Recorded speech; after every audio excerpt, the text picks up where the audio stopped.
Panglima gila. Gila. Tidakkah engkau sedih? Tidakkah engkau meratapi nasib-nasib wargamu di Kalimantan ini? Nasib masyarakatmu. Engkau seharusnya mempertimbangkan semua tindakanmu, semua kebijakanmu. Ingat, IKN itu dalam jangka masa panjang, dan orang akan berbondong-bondong datang, dan pasti tentunya pembuatan hutan terus berkelangsungan. Nah, terus berkelangsungan, terus menyebar dan habislah hutan kita Kalimantan, tanah ampah kita Kalimantan. Habis semuanya. Sama yang seperti yang terjadi di Jakarta sana. Apa yang ada di sana pohon? Tentu semuanya itu harus dipertimbangkan. Semuanya itu harus dipikirkan.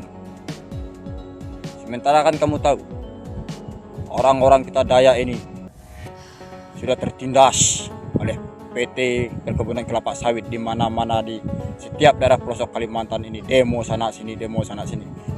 Apakah kamu tidak memikirkannya? Hah? Semuanya itu harus kamu pikirkan loh. MOU yang tertuang di perjanjian IKN itu harus dipelajari dulu. Dilihat apa isinya, apa konsepnya, dan apa perjanjiannya. Itu harus dipikirkan. Bukan sembarang setuju, tidak boleh sembarangan. Kita punya adat musyawarah mufakat.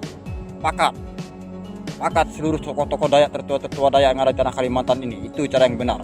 Kalau setuju, kalau menguntungkan untuk warga Dayak, boleh-boleh saja itu disetujui. Bahasa pemerataan pembangunan itu hanya bahasa kiasan politik. Jadi jangan terlalu dipercaya. Toh sudah selama ini Indonesia merdeka, masih saja kita seperti ini.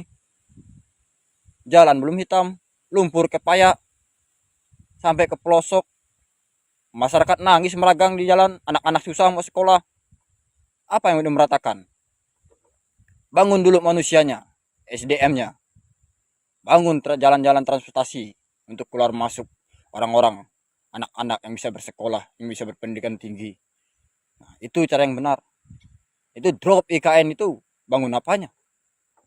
Sama juga menghancurkan, bukan membangun, menghancurkan. Habis semuanya. Cukup itu batu bara tuh. Cukup itu pembalakan kayu bala itu. Cukup itu perkebunan sawit. Itu sudah sangat merusak. Tolong dipikirkan lah.